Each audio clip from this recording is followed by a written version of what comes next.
today, my guest probably has one of the most informative channels on YouTube, or at least it is for me anyway. I'm a big fan. You may find content, cheap keys that you can buy, how to buy comic books online, tips for buying comic books in person. You can even get tax tips for collectors from this channel.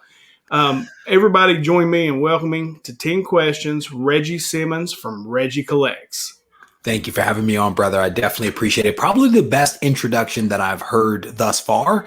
And I would say the most informative, period. Not just to you, just period. Let's just go with that. I like it. I like it, man. So the first question, Regie, that I always ask in these interviews is, what or who got you into collecting? Yeah, so it's a complicated question, but I'll try to keep it as simple as possible. I think it was maybe a cousin or someone that first introduced me to comics when I was a kid. And I didn't start collecting right away. It was probably several years before I even started buying comics on my own. And that was mostly like in middle school into high school.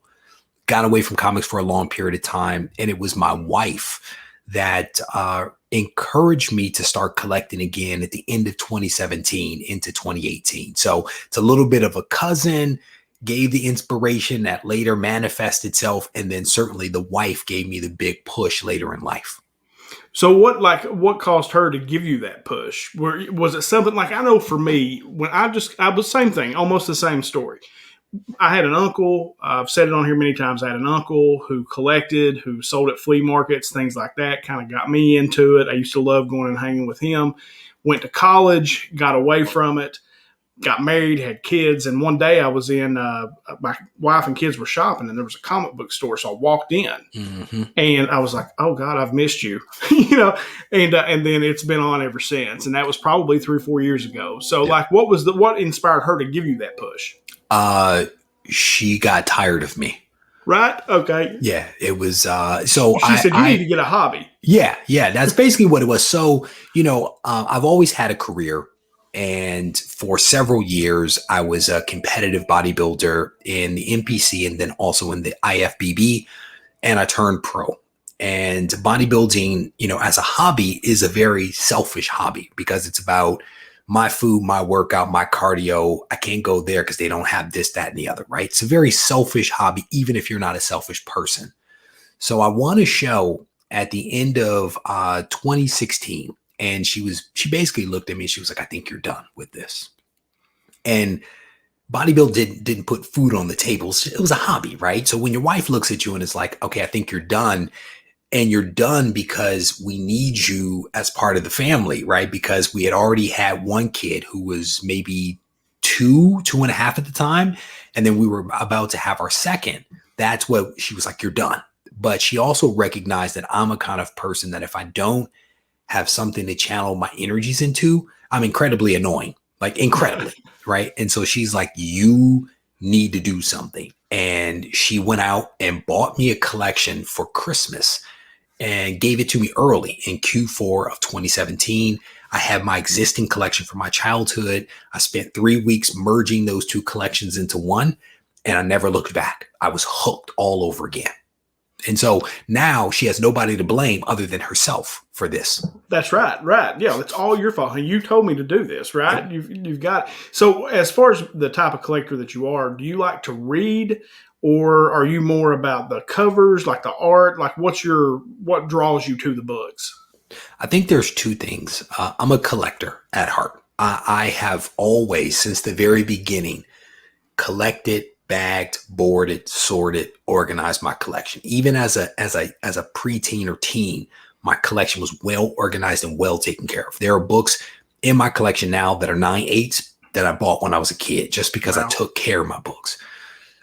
Generally speaking, I also read almost everything, and it's to the point now where I will have a tremendous backlog, and it may take me a while to read certain things, but eventually most things that I buy, I actually read, especially if you're talking about Spider-Man or mutants. I'm definitely all over those, but I'm a collector and reader.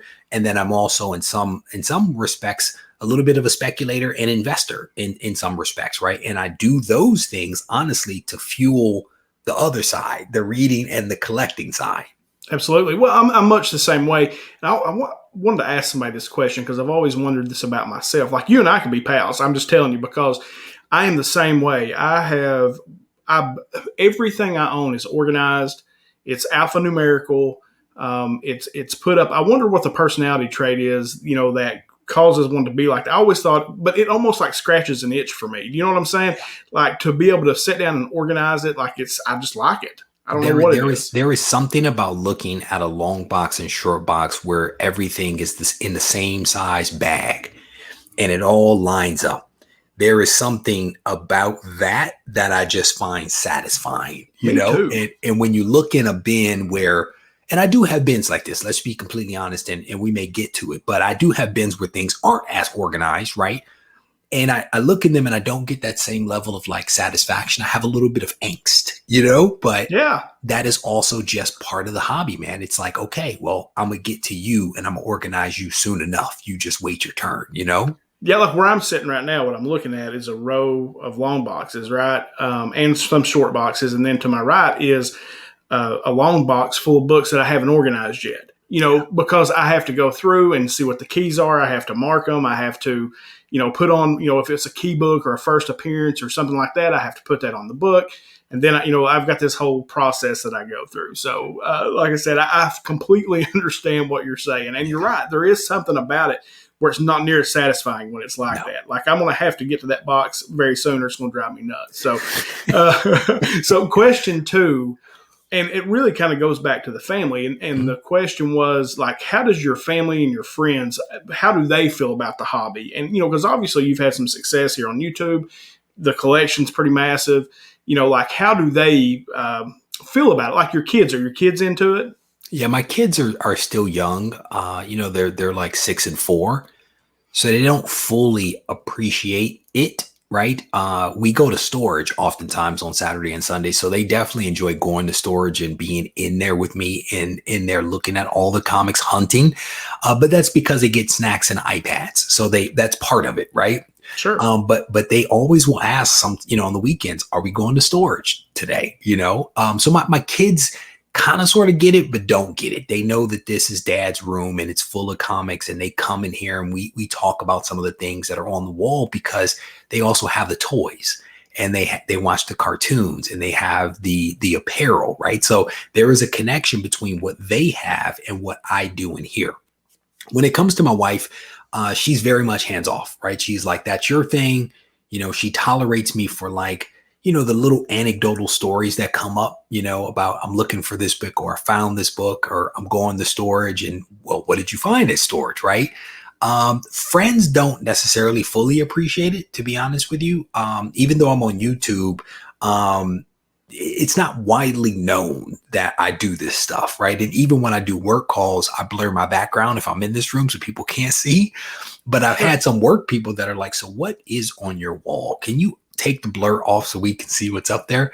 But yeah, for me, this is a hobby that brings me satisfaction and I think allows me to have an outlet that allows me to be a better professional, maybe a better husband, maybe a better father, and even a better friend, because I have a little bit of this escapism that I have here, like I used to have with working out. In some ways, you just need to zone out. And so I think that this is a part of my life, but it's not necessarily the part that I put out there for everybody to examine, if that makes sense. No, it makes total sense because I almost feel the same way in that it is an escape for me. Yeah. My real job, or my real life as I like to call it, is very high stress. It's very fast paced.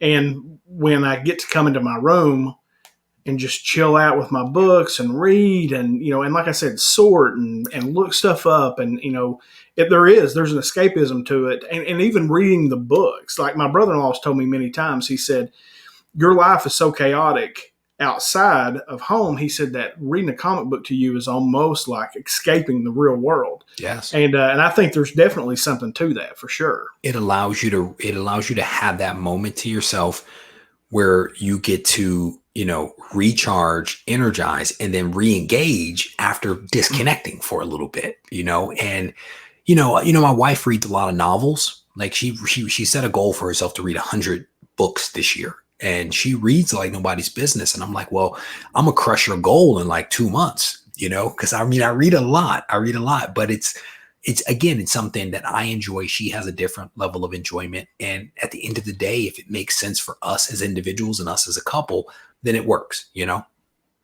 Right, absolutely. So, question 3 is, what was the inspiration to start the YouTube channel? I mean, like I've said it on here many times, and people that watch this know that I was having this debate with my daughters, because I've taught my kids you can literally do anything you want to. My daughters are 15 and soon to be 13. And they were talking about YouTube because that's what they've grown up on, right? They don't even watch regular TV. They watch YouTube. And they were like, oh, I would love to do this. I said, well, do it. And they were like, "Oh no, we can't do that." And I said, "Yes, you can. Watch, I'll do it." Yep. And that's why. So, what inspired you? Yeah, what's funny is that my boy walks around whenever he gets an iPad, including mine. You'll find videos that he's made where he's talking to the camera, and it's hilarious. It really is hilarious. But what inspired me, honestly, was, when I grew up, I didn't have a whole lot of friends that were into comics, right? It was mostly like me and a couple of buddies that did it. And then I got away from it and went on to play basketball all the time and run track and all of these other things. So I didn't have this big group of friends where we used to just get together and talk about comics and trade comics and go to the comic shop. It was more of a me and a buddy or two that would do that. So when I came back into the hobby in 2017 and 2018, I started watching a lot of YouTube videos, and I used to literally have breakfast every morning with Jim Mint, Sell My Comics, Reaper Tate, ETA Nick. Those are some of the guys I would sit and have breakfast with every morning. And I would watch them because I was trying to immerse myself in this hobby all over again that I had been away from for a long period of time. And it appeared to me that these guys were having a lot of fun in these videos. I was like, they are having a blast. I want to have some fun. I don't have a circle of friends that do this. So I'm going to use the internets to build friendships. And that's what, I started doing the videos, and I was like, I don't know how many of these videos I'll do.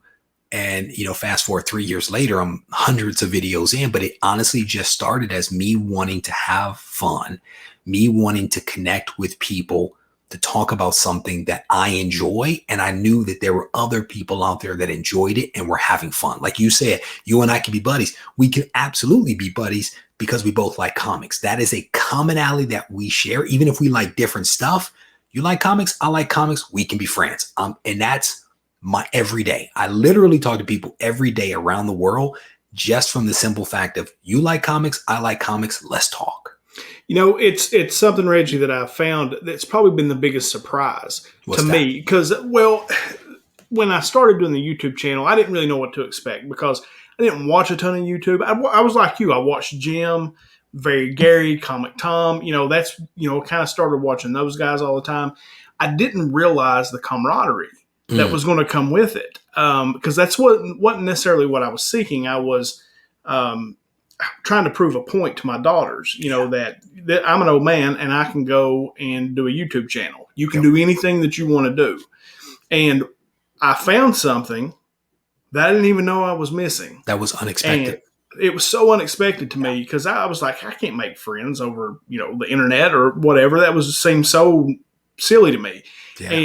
And I've ended up I've got guys I talk to every day all over this country. I mean, Reggie, I live in Eastern Kentucky in the hills. Okay. My town is 600 people. You got more friends than that online, brother. I know. And I mean, I've got friends in Brooklyn, New York. I've got friends in Oregon. I've got friends all over the place now. I'm talking to you. You're on the West Coast, right? Yep. So that's the part for me, man. I said that has been so, I don't know. It's just been surprising. So what I will tell you is I came into this hoping to do this. But with that said, I too have been pleasantly surprised with how I've been welcomed into the community and like just the connections that I've had. Like, even though that was like part of my point, I did not expect this. I remember getting my first AOK. It scared me. I thought it was weird. I thought it was like the weirdest thing. Like, you want to send me something for what purpose? Like I had never heard of that before. Dude, I had to look up what an AOK was. Brother, I did a I did a whole series on terminology. Because again, when I came in, I'm like, I got to figure this stuff out. I started keeping a list. I was like, you know what? I'm going to turn this into a video. It's a 5-part series on just lingo and terminology associated with comics from the perspective of someone that just learned this stuff, you know? But the AOK was weird to me, you know, like, you're going to send me something for what purpose? And now again, fast forward time, I'm sending AOKs to everybody around the country, and it's normal, you know, and it's just, I have been pleasantly surprised with how I can wake up in the morning to dozens of messages. I can answer messages all day and still wake up the next morning to more messages from people everywhere. And it's fun. It really is fun. That's awesome, man. All right. So question 4, and I want to talk about this a little bit because this is more of a personal question for me, I guess. In really following your channel, you come up with a variety of topics. Okay. You know, a lot of times they're informative. Sometimes you're, you know, showing your collections. Sometimes you're breaking down collections, you know, like I said, your tips on how to buy books, things like that. What's the process that you go through to try to come up with new content? Like, is it something where you're just trying to see what's, you know, I guess what's hotter on people's minds out there right now, and so then you kind of do something based on that? Or do you do it something that you want to learn about? Like, you know, I want to learn about this, and then you do a series on it just to, you know, to help yourself. Yeah, it's a mixture of things. You know, in my profession, I'm a marketer. Mm-hmm. And one of the big things with marketing is market research, right? It is understanding your customer, if you will, to understand their wants, needs, and desires. And once you understand that, you take what you have and you position it against those want, needs, and desires, right? And there's a marriage there. So to the last question you asked me, I spend a lot of time talking to people. If you talk to a lot of people, you hear a lot about the challenges that they're facing, the questions that they have, the places that they're struggling, the things that they don't quite get. And all you do is noodle that for a little bit and you write it out. Their question was this: can I help them with that? Oh, okay. I think I have a solve for that, or I've encountered something like that. Let me write out, you know, how I can help them, create a video from it. You know, especially if you hear the same subject or the same issue multiple times from multiple people, that starts to tell you that there's something there.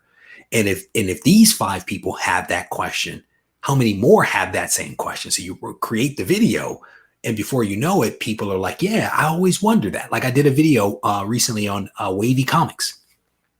Wavy comics are not new. Like, everybody gets wavy comics, and every one of us has probably said, why are those comics wavy? So instead of just asking the question, I'd research it and answer the question for everybody. Now we all know the answer, you know? Sometimes the videos that I create, as I alluded to with lingo, is I encountered a challenge, I solved it, and my thing is, can I help somebody else? Can I help somebody else that is like newly coming to the hobby get up to speed faster? So my point is that there's a combination of ways that I arrive at different subjects. You know, my other thing is I try to do things that other people aren't doing. You know, I think one of the things that we do maybe as humans is that we replicate what we see. Replication doesn't necessarily allow you to stand out. So you have to say, well, what can I do different to stand out? What can I do that will prompt people to watch me versus all of these other people that they have? And that's part of the way, for example, how I started doing the top 10 submitted books into CGC, right? CGC has been around 20 years. I had an epiphany one day. I reached out to them. I said, hey, how about this? 2 days later, they were messaging me like, absolutely, let's do it. So for those that don't know, there's a lot of lists out there that basically say, here is sales data. Here's how much comics are selling for, which is the end of the cycle, if you will. We're looking at what happened. So it's hindsight. My question is, can I give people a leading indicator as to what is going to happen? So if a book has been sent to CGC, that book certainly hasn't been sold yet. So it's first has to go to CGC to be graded before it can be sold. So basically what I've done is given collectors, investors, and speculators a piece of the pie that they didn't have before. And that allows me to differentiate myself from a lot of really other good YouTubers that are putting out really great content because no one else is doing what I'm doing. So hopefully that gives you a feel for like how I approach some of this stuff. There is no one way. right? There's a lot of different ways that I kind of noodle it. And I can certainly go into more detail about some of this stuff too. Well, on question 5, and maybe you can kind of go into a little detail here, is I was wondering, was there a particular type of content that you like to do the best? Like, that is the most fun for you? Is it being able to answer the question for someone? What's your favorite type of content to produce? Yeah, that's a good question. For me, the channel, the tagline for the channel is helping make sense of comic book collecting. So those videos that entertain and inform and get someone to think a little bit differently than they thought before are sometimes the better, more fun videos for me, right? And that could be a video where I'm just reflecting upon something that I was thinking about while washing dishes, right? It could be a 5 tips video. It could be a tutorial video on how to take photos to be able to sell them. It depends. At the end of the day, my whole thing is, am I helping people, right? By putting out this content. If I'm helping people and they're walking away better than when they started the video, that's a win for me. When you have people saying, I was able to get books I never thought that I was going to get because I followed your advice, that's a win. That's a win for me. Or you got me to stop engaging in FOMO. And as a result of that, I've been able to get some awesome books that I really like versus a bunch of books that I'm kind of sort of interested in. That's a win. My point is, there isn't a video per se versus those videos that help people and help them to be better collectors. Those are fun videos for me. Cool. I love that answer. That's a great answer. So question 6, and part of what I try to do here on 10 Questions is I reach out to other YouTubers, right? And interview them. And I've been fortunate enough to interview some very successful YouTubers such as yourself. And I always ask the question, are there a couple of tips or just advice that you would give to even someone like me who has, I'm young in this, I've been doing it about 6 months. I'm just over 500 subs. I've had a little bit of success. I didn't think I'd get 100, is there some advice, maybe one key to having a successful YouTube channel or that has helped you in your progress? Yeah. So what I would say is, I don't know that I'm a successful YouTube channel, right? I think that you've had some people on here that are wildly successful. I'm still trying to sort some of this stuff out, and I'm trying to do the best that I can possibly do, but thank you for the compliment though. What I would say is that I think we always have to ask ourselves, what is the purpose for the video that we're creating? What is the purpose? And is the purpose meaningful enough for somebody to give up time while watching that video? Right. And that's one thing that I ask myself is, what is someone going to get? Because time is valuable. So if someone's going to watch a 10-minute video, what are they going to walk away with? And for me, I try to keep that in the forefront of my mind. What is the value add? But the other part of it is differentiation. What are you going to do that is authentic to you and that differentiates you from everybody else out there that is creating content? And I think if you can kind of ask yourself those questions, I think that regardless of your subscriber count, you're probably going to be creating content that is going to be helpful for the people that view it. Before you started doing the YouTube channel, did you consider yourself like a creative? Like as far as, because I didn't at all. Mm-hmm. And I'm more creative than I thought I was. I've figured that out. And it has been a true exercise. I've always tried to challenge myself and do different things to make my brain work. I try to push that on my daughters as well, is do something that makes you uncomfortable. And a YouTube channel made me really uncomfortable. So is there, I guess, how did it work for you? Like when you started, was it like kind of weird, getting going and just I'm much more comfortable with it now than I was when I started. Yeah. So I think it's been an evolution. So for me with my job, let me back up. So, I've been a published writer since I was 16. I went to college for communication. I've given presentations in front of hundreds of people on stage in smaller groups, small group settings, large group settings. I've been on closed circuit TV. So even with that, I felt uncomfortable talking to the screen, especially recording video solo. It's awkward. It's weird, right? Creating videos and then sending them out there to be critiqued and evaluated by people is also puts you in a very vulnerable position. And I think that takes that you have to adjust to that. I remember some of my earlier videos, I had literally never said the word Galactus out loud. And I'm on video talking about Galactus.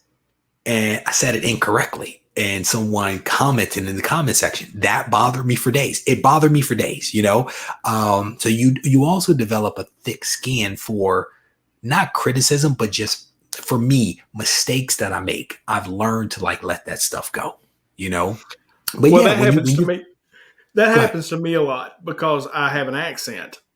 And one day, yeah, right. Yeah. I've got my, my Eastern Kentucky Southern accent. And it was Galactus. It's just funny that you said that because I said, I don't know. I don't know if I was I don't know what I did, but I said Galacticus. Yeah. And I got hammered in the comments over that. And they were like, what, I can't understand what you're saying. You're saying Galacticus, question mark. No, you're right. It helps you develop a thick skin. And then you just say, I said it clear as day. Maybe you don't understand, but you develop a thick skin like Mobius and Morbius. There was a video I did. I jacked that up the whole way through the movie, through the video multiple times, just messed it all up. And it's just, it happens, and my thing is, I'm sorry if you live in a world where, you're perfect, because I'm not. I'm sorry, right. And what I've done to some degree or another is I've built a community around me of people that appreciate what I do. And they understand that I'm not perfect. They understand that I make mistakes.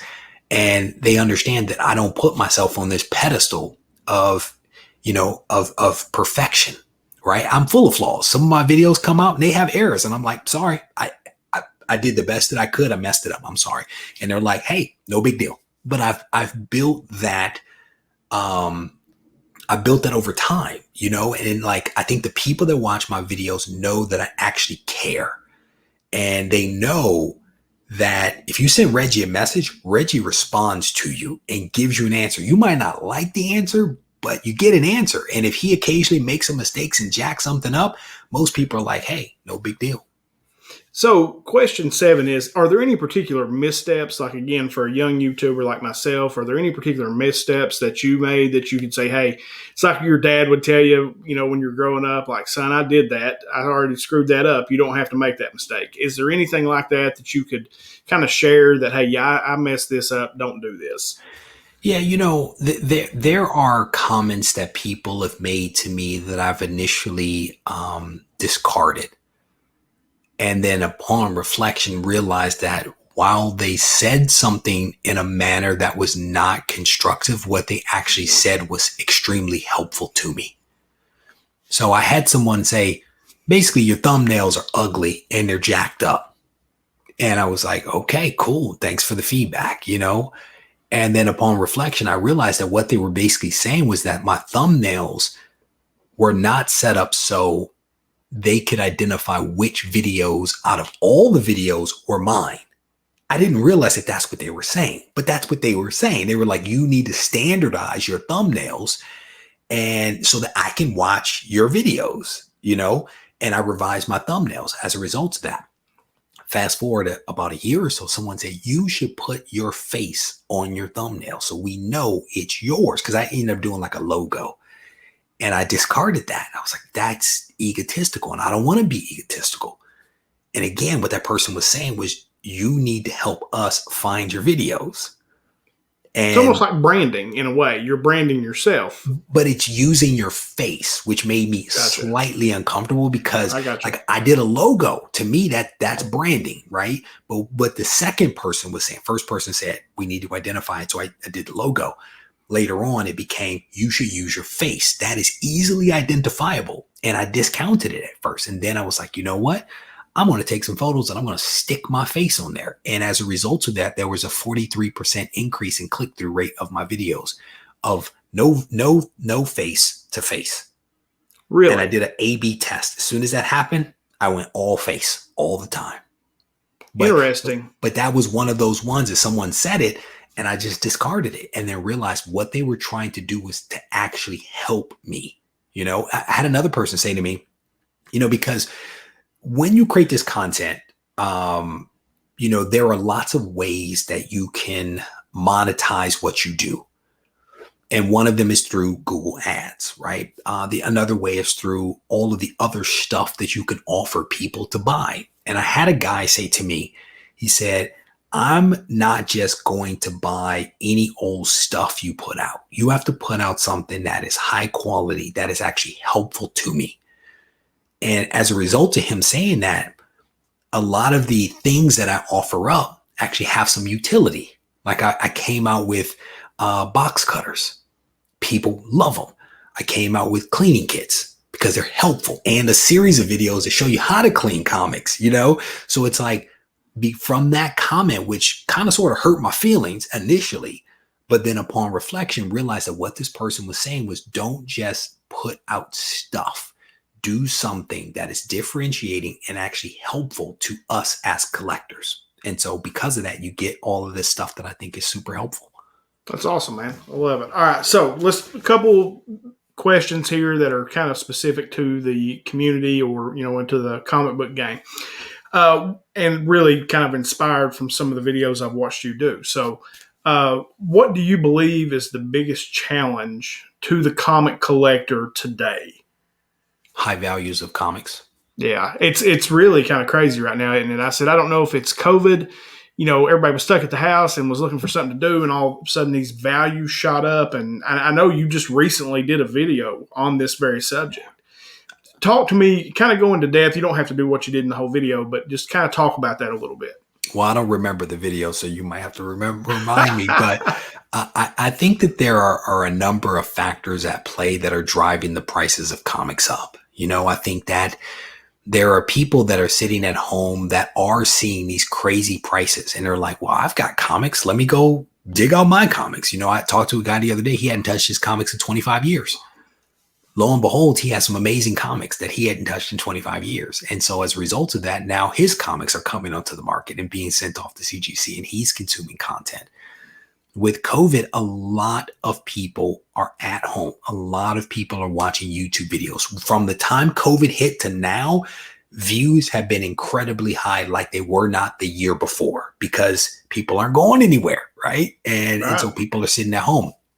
I think these extremely high values for like the Batman books and the AF-15 that are selling for millions of dollars is capturing people's attention. The stimulus money, capturing people's attention, the increase in discretionary spending, capturing people's attention. You have, you know, potentially some crossovers from cards over to comics and other collectibles into comics and vice versa, because a lot of people also have multiple vices. I only have one, that's just comics, but a lot of people have a lot of other vices. But my point is that there are many factors that are contributing to the crazy prices that we're seeing. In the unfortunate downside, because it is a double-edged sword, is that you have some people that are being priced out of comics that they really want. And a lot of people are saying there's a bust that is coming. I don't know. I don't know the answer to that. I do know that factually, it is impossible to predict the bubble. Sure. Bubbles can only be seen in hindsight. So everybody that says a bubble is coming, I see it coming, they are just chicken littling it until things actually do bust. And then they say, I told you so. Right? No one can see a bubble coming. Sorry, you know. What do you think about the variant market? Like, there are a lot of companies, you know, and I like variants because I like art too. Like, I enjoy the art on comic books.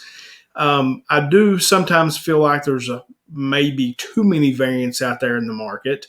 And a lot of times you get a really good piece of art on something. Its value can be essentially shoved down. It's basic supply and demand, right? So how do you feel about the variant market and in the collectible community? As someone that has created a variant and released it into the market and has plans to create others, I love variant comics. Yeah. What I will tell you is that I think that publishers are changing how they do things. So first, it's important to distinguish the different types of variants. Let me back up. There's a lot of different kinds of variants out there. There are the variants that are issued by the publishers. There are the variants that are sponsored by stores and retailers and folks like me, YouTubers that are doing some of this stuff. And then artist variants, right? So there's a lot of different variants out there. But what I'm starting to see is that some of the publishers are changing how they're offering variants. Some of them only offer variants on first editions or first issues to cut down.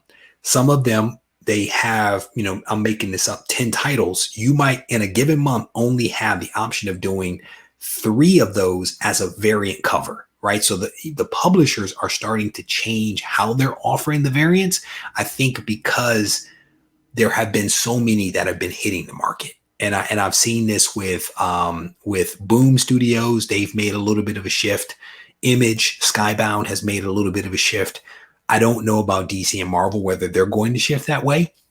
But generally speaking, I think that variants are good, but there are a lot of them. And so you have to be choosy about what you want to buy. And my thing is buy the cover you like and then forget about the rest. And because there's nothing else you can do about that. I guess that question for me comes from just the era I grew up in, and like I said, my uncle, like I have 2 vices, trading cards and primarily Kentucky. I'm from Kentucky. I collect Kentucky autographs, the guys that are in the NBA, and then just, historical Kentucky figures anyway. But I grew up in that time when trading cards were mass produced. Just the market was so saturated. Like there's a Ken Griffey Jr. rookie card that they, put out as being, this crazy valuable card, but they produced millions upon millions of them, and it destroyed the value of the card. And sometimes I wonder with the variant market if there's an oversaturation in some cases for that could ultimately kind of, devalue the product. I think that there is always the potential that there will be devaluation of comics that come out. And now I'm saying comics, not variants, period, right? Gotcha. Variants tend to also be produced in smaller quantities than your regular comic, right? There may only be 2,000, like your minimum order for Marvel and DC is 3,000 copies. So at a minimum, that there's at least 3,000 copies if you're talking about a retailer variant. The smaller publishers have smaller numbers, but so I don't think that there's this millions of them that are being produced, right? Because overall, the number of comics that are being produced, like your average number print run, if you will, or number of books sold is only around 25,000. Sure. A big print run is like 125,000. A super big one is 225, right? So we're not talking what it was in the 90s or even the 80s for that matter, or even the 50s and 60s. We're much smaller than that. Variants are even smaller than that, right? So the word variant is plentiful, but the individual quantities of variants, I think, are relatively small versus the overall total. So, but that's not to say that there can't be devaluation. A lot of it just depends on what is the book, what happened inside. Is it just a pretty cover, or is there something significant that happens within that book, right? Because you look at right now, Ultimate Fallout 4, first appearance Miles Morales, the variant cover of that sold for $13,000. Oh, right? There hasn't, I don't think this year, been a sale under $12,000 of that variant.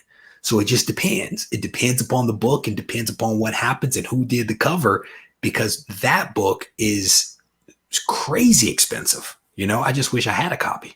Right.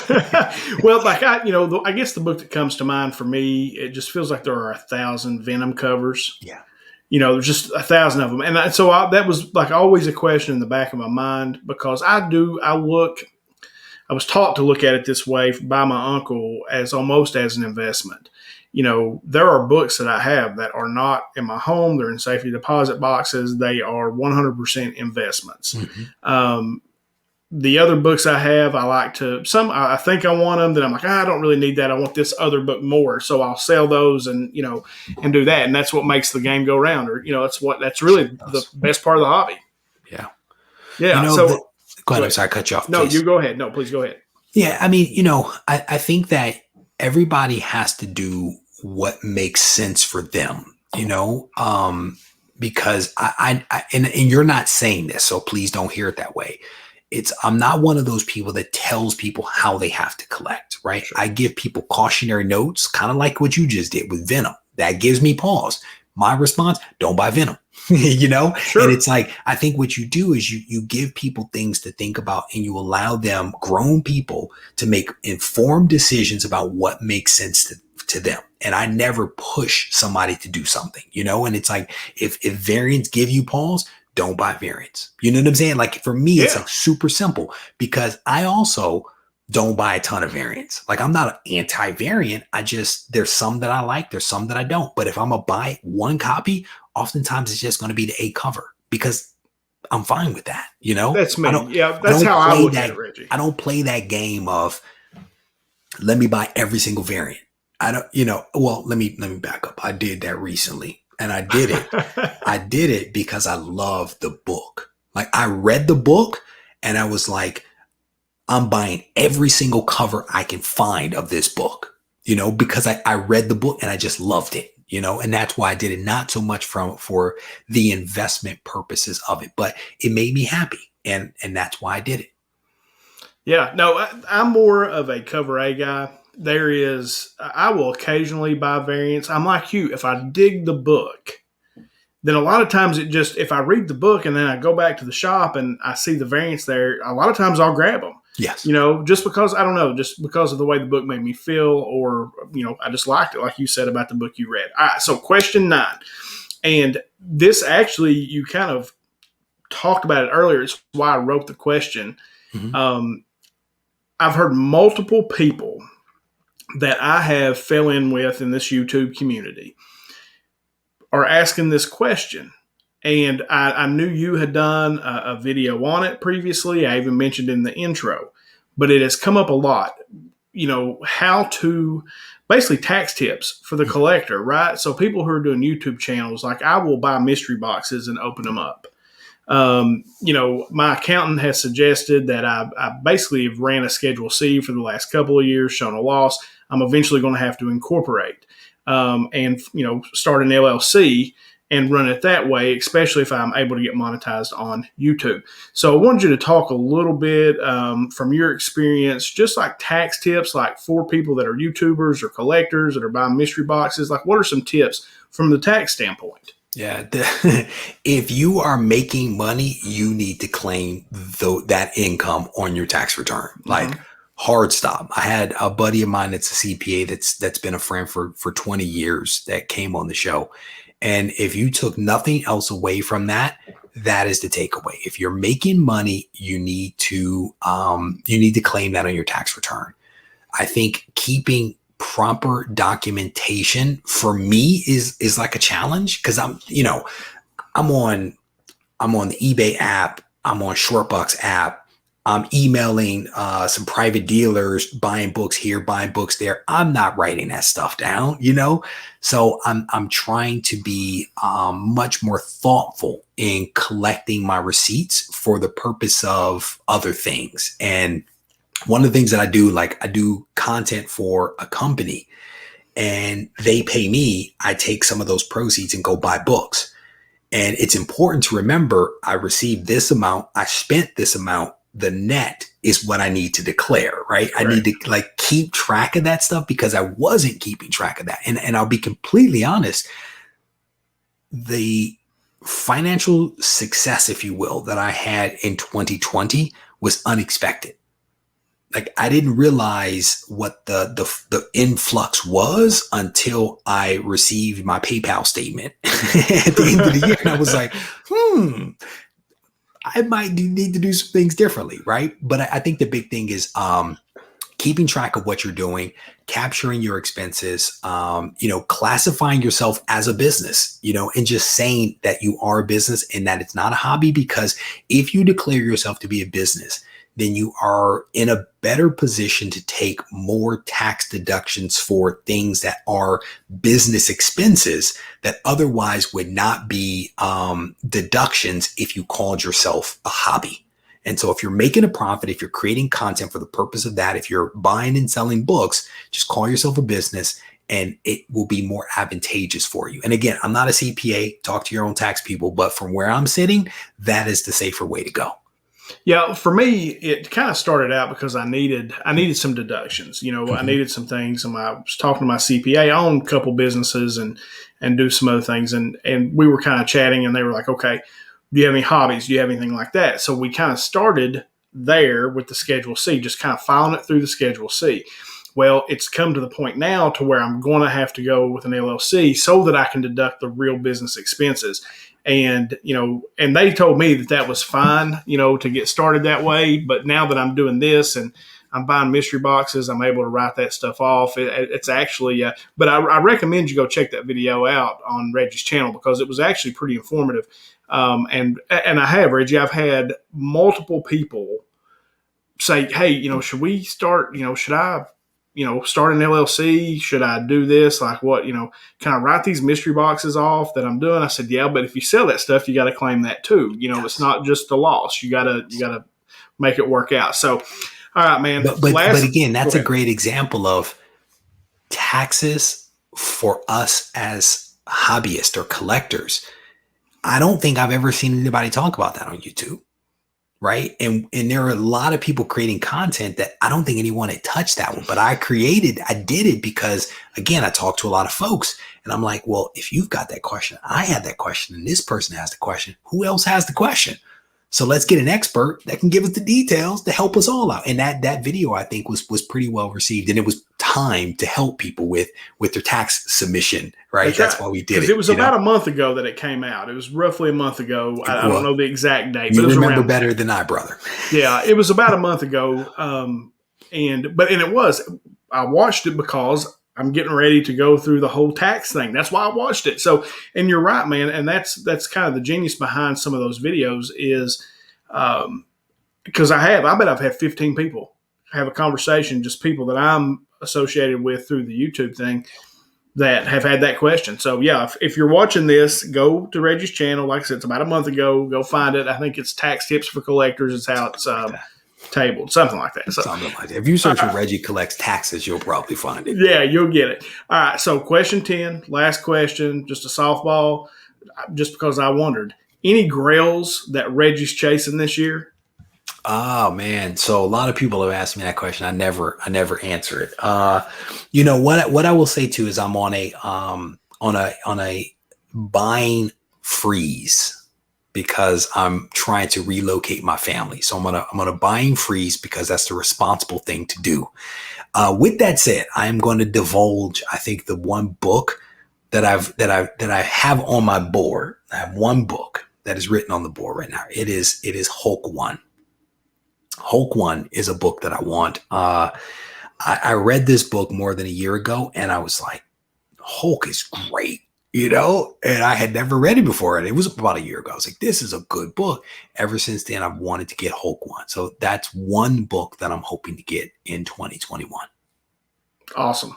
Great book too. It's a great choice. That's a great book. So Reggie, man, I thank you so much for coming on 10 Questions. I've had an absolute blast, man. I really have. I said it's been a long day. Reggie's on the West Coast and I'm, on the East Coast. So I think it's probably 7 there. Or almost 8 there. It's almost 11 here, and I'm all jazzed up now. Like I've had a ball.